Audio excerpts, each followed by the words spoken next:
सुनो कहानी। इस श्रृंखला के अंतर्गत आज हम जिस कहानी को सुनने जा रहे हैं वो कहानी है चीफ की दावत। चीफ की दावत यह भीष्म साहनी की कहानी है। आइए सुनते हैं कहानी चीफ की दावत। आज मिस्टर श्यामनाथ के घर चीफ की दावत थी। श्यामनाथ और उनकी धर्मपत्नी को पसीना पोंछने की फुर्सत न थी। पत्नी ड्रेसिंग गाउन पहने, उलझे हुए बालों का जुड़ा बनाए, मुंह पर फैली हुई सुर्खी और पाउडर को मले और मिस्टर श्यामनाथ सिगरेट पर सिगरेट फूंकते हुए चीज़ों की फेहरिस्त हाथ में थामे एक कमरे से दूसरे कमरे में आ जा रहे थे। आखिर 5 बजते बजते तैयारी मुकम्मल होने लगी। कुर्सियाँ, मेज, टिपाइयाँ, नैपकिन, फूल सब बरामदे में पहुंच गए। ड्रिंक का इंतजाम बैठक में कर दिया गया। अब घर का फालतू सामान अलमारियों के पीछे और पलंगों के नीचे छिपाया जाने लगा। तभी श्यामनाथ के सामने सहसा एक अड़चन खड़ी हो गई कि माँ का क्या होगा। इस बात की ओर न उनका और न उनकी कुशल गृहिणी का ध्यान गया था।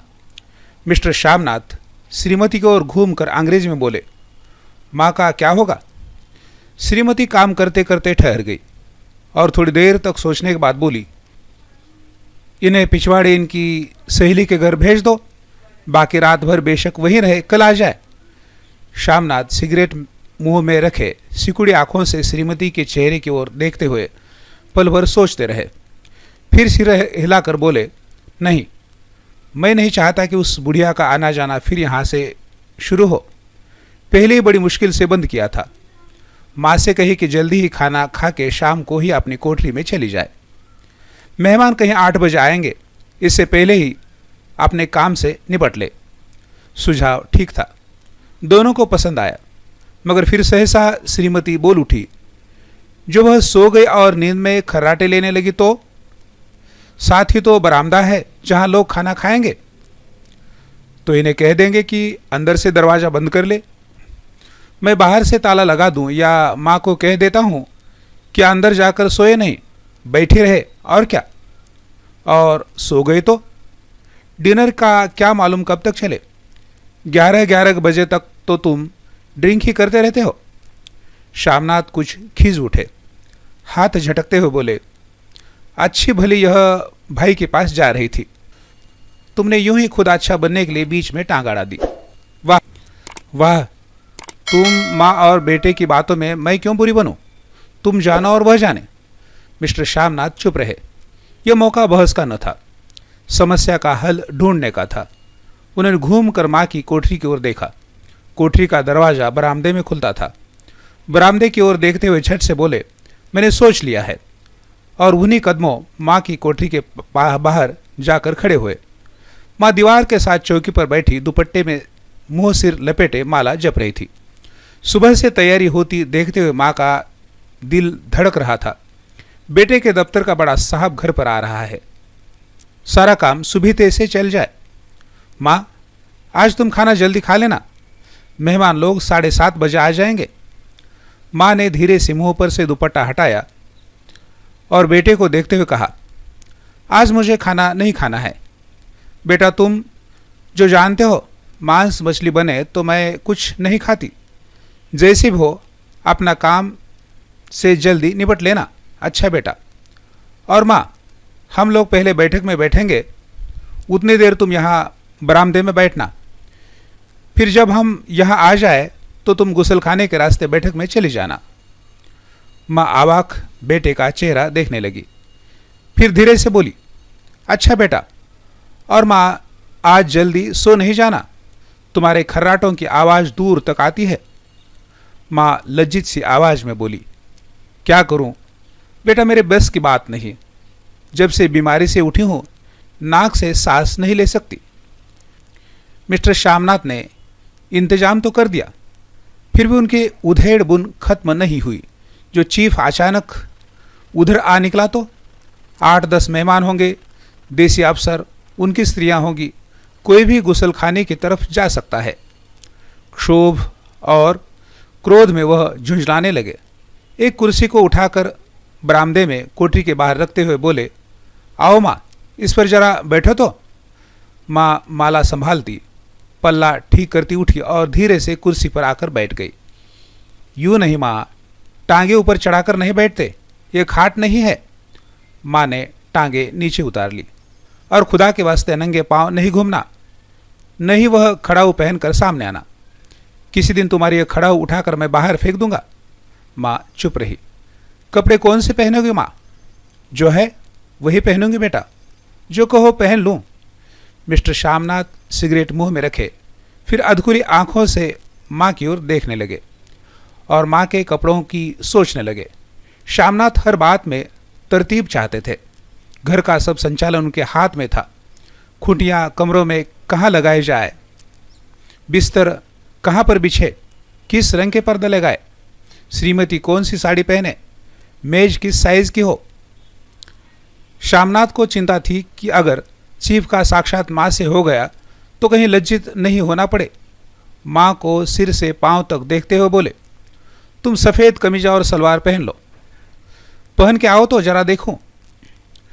माँ धीरे से उठी और अपनी कोठरी में कपड़े पहनने चली गई। यह माँ का झमेला ही रहेगा। उन्होंने फिर अंग्रेजी में अपनी स्त्री से कहा, कोई ढंग की बात हो तो भी कोई कहे, अगर कहीं उल्टी सीधी बात हो गई, चीफ को बुरा लगा तो सारा मजा जाता रहेगा। माँ सफ़ेद कमीज और सलवार पहनकर बाहर निकली। छोटा सा कद, सफ़ेद कपड़ों में लिपटा छोटा सा सूखा हुआ शरीर, धुंधली आंखें, केवल सिर के आधे झड़े हुए बाल पल्ले की ओट में छिप पाए थे। पहले से ही कुछ ही कम कुरूप नजर आ रही थी। चलो ठीक है, कोई चुड़िया उड़िया हो तो वह भी पहन लो, कोई हर्ज नहीं। चुड़िया कहाँ से लाओ बेटा, तुम तो जानते हो सब जेवर तुम्हारी पढ़ाई में बिक गए। यह वाक्य श्यामनाथ को तीर की तरह लगा। तिनक कर बोले, ये कौन सा राग छेड़ दिया माँ, सीधा कह दो नहीं है जेवर, बस। इससे पढ़ाई वढ़ाई का क्या ताल्लुक है? जो जेवर बिका वो कुछ बनकर ही आया हूँ, निरा लूंडरा तो नहीं लौटाया। जितना दिया था उससे दुगना ले लेना। मेरी जीभ जल जाए बेटा, तुमसे जेवर लूंगी? मेरे मुंह से यूं ही निकल गया, जो होते तो लाख बार पहनती।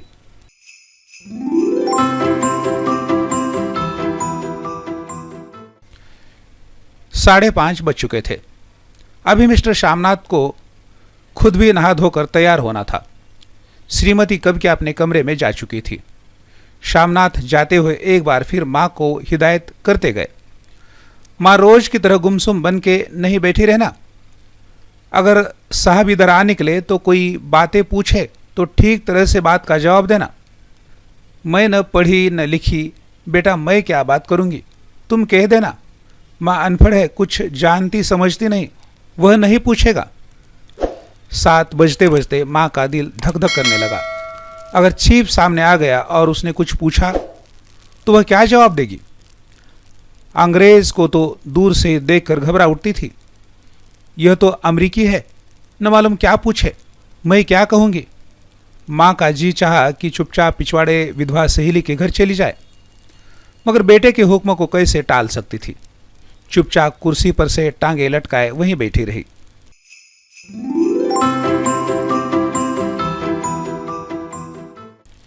एक कामयाब पार्टी वह है जिसमें ड्रिंक कामयाबी से चल जाए। श्यामनाथ की पार्टी सफलता के शिखर चूमने लगी। वार्तालाप उसी रो में बह रहा था जिस रो में गिलास भरे जा रहे थे। कहीं कोई रुकावट न थी, कोई अड़चन न थी। साहब को विस्की पसंद आई, मेम साहब को पर्दे पसंद आए, सोफा कवर का डिज़ाइन पसंद आया था, कमरे की सजावट पसंद आई थी। इससे बढ़कर क्या चाहिए? साहब तो ड्रिंक के दूसरे दौर में ही चुटकुले और कहानियां कहने लग गए थे। दफ्तर में जितना रौब रखते थे, यहाँ पर उतने ही दोस्त परवर हो रहे थे। उनकी स्त्री काला गाउन पहने, गले में सफ़ेद मोतियों का हार, सेट और पाउडर की महक से ओतप्रोत कमरे में बैठी सभी देसी स्त्रियों की आराधना का केंद्र बनी हुई थी। बात बात पर हंसती, बात बात पर सिर हिलाती और श्यामनाथ की स्त्री से तो ऐसे बातें कर रही थी जैसे उनकी पुरानी सहेली हो।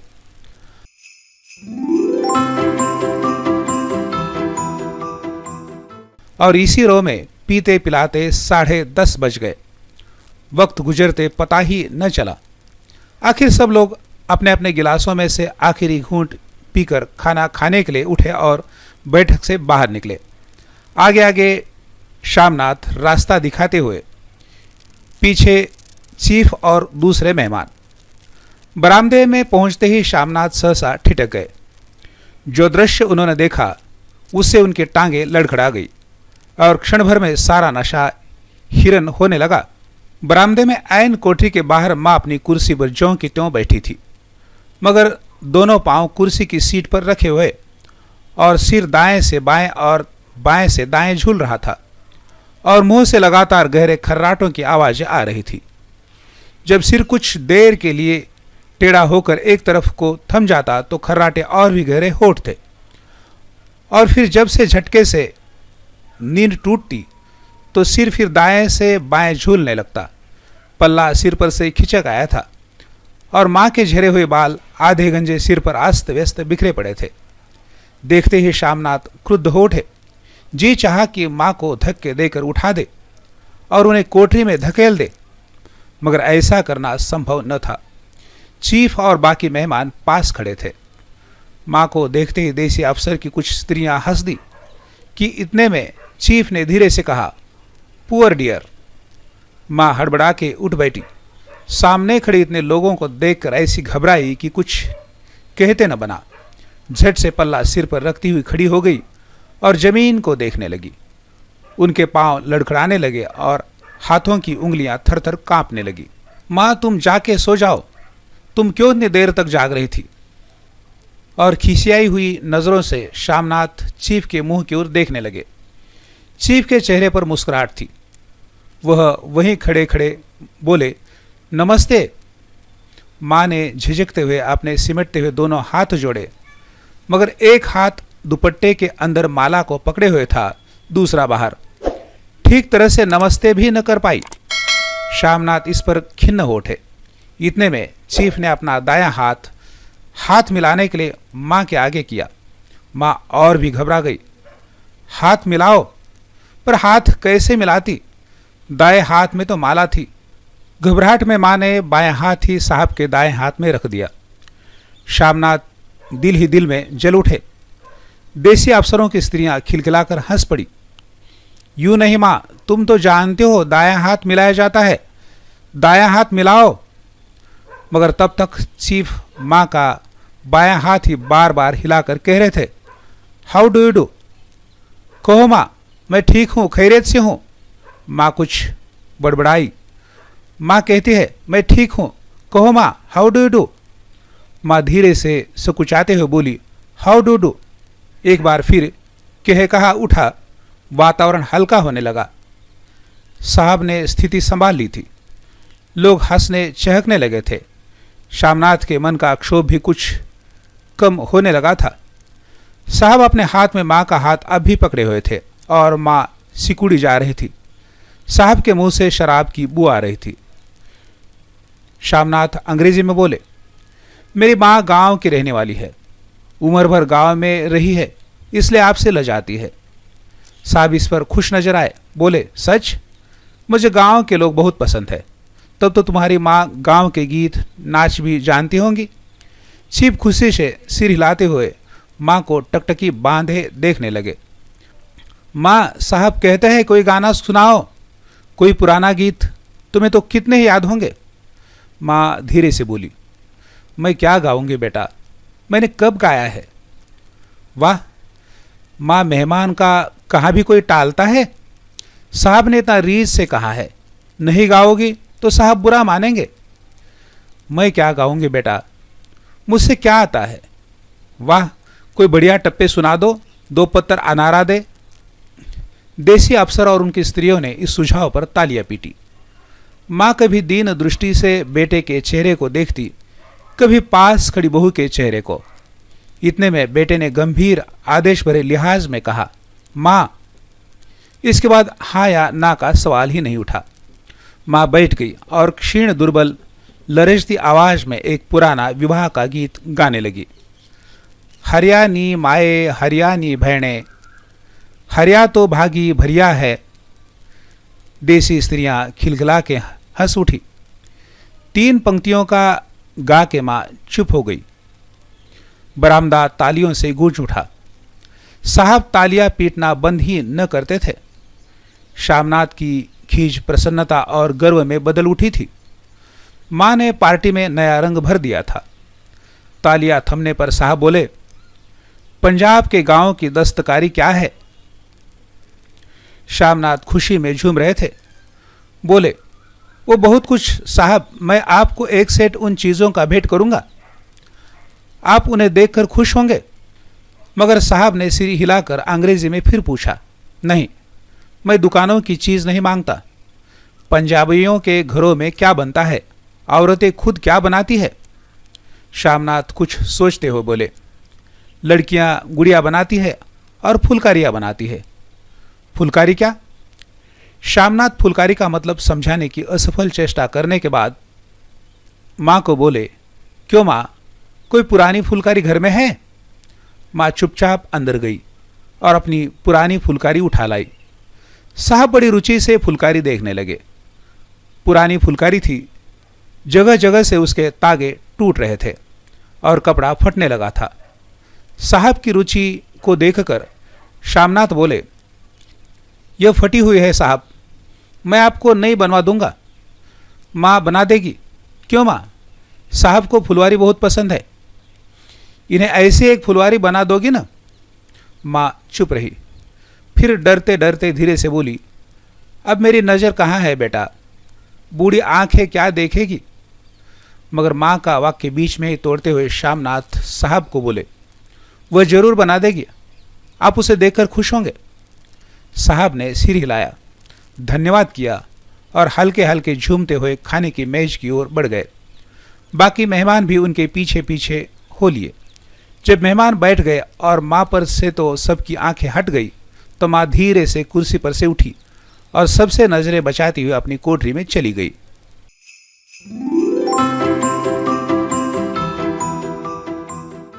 मगर कोठरी में बैठने की देर थी कि आंखों में छल छल आंसू बहने लगे। वह दुपट्टे से बार बार उन्हें पोंछती, पर वह बार बार उमड़ आते, जैसे बरसों का बांध तोड़कर उमड़ आए हो। मां ने बहुतेरा दिल को समझाया, हाथ जोड़े भगवान का नाम लिया, बेटे के चिरायु होने की प्रार्थना की, बार बार आंखें बंद की, मगर आंसू बरसात के पानी की तरह जैसे थमने में ही न आते थे।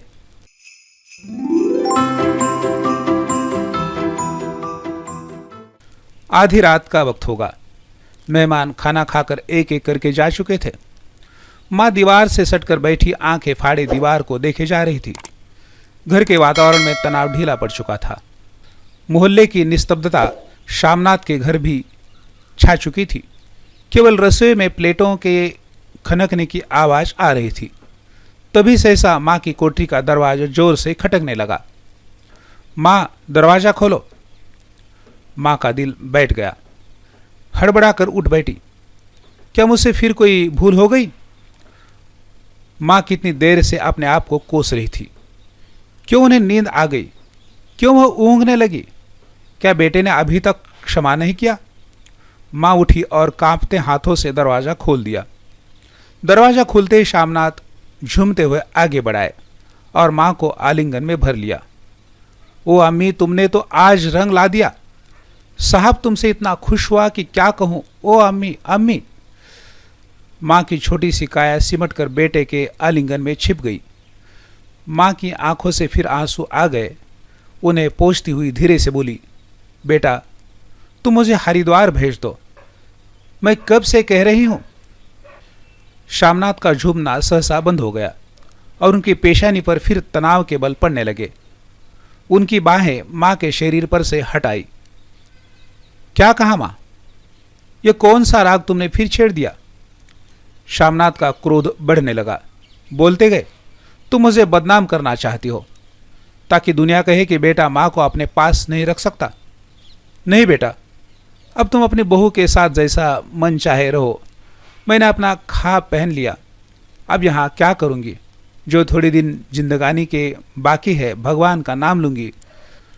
तुम मुझे हरिद्वार भेज दो। तुम चली जाओगी तो फुलकारी कौन बनाएगा? साहब से तुम्हारे सामने ही फुलकारी देने का इकरार किया है। मेरी आंखें अब नहीं है बेटा जो फुलकारी बना सकूं, तो कहीं और से बनवा लो, बनी बनाई ले जाओ। माँ, तुम मुझे धोखा देके यूं चली जाओगी, मेरा बनता काम बिगाड़ोगी। जानती नहीं, साहब खुश होगा तो मुझे तरक्की मिलेगी। माँ चुप हो गई। फिर बेटे के मुंह की ओर देखते हुए बोली, क्या तेरी तरक्की होगी? क्या साहब तेरी तरक्की कर देगा? क्या उसने कुछ कहा है? कहा नहीं, मगर देखते नहीं कितना खुश हो गया है। कहता था जब तेरी माँ फुलकारी बनाना शुरू करेगी तो मैं देखने आऊँगा कि कैसे बनाती है। जो साहब खुश हो गया तो मुझे इतनी बड़ी नौकरी भी मिल सकती है, मैं बड़ा अफसर बन सकता हूँ।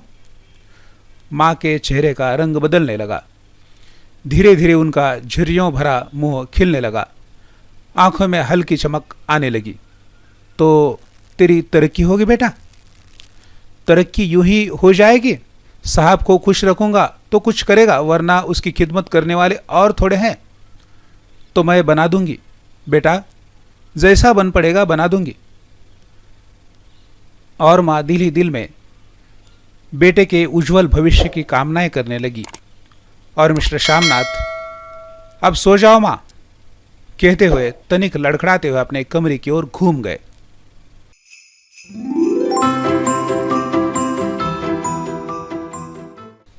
तो मित्रों, यह थी भीष्म साहनी की कहानी चीफ की दावत। निश्चित रूप से आपको यह कहानी पसंद आई होगी। आप इसी तरह की कहानियाँ सुनना चाहते हैं तो इस चैनल को लाइक, शेयर और सब्सक्राइब करें।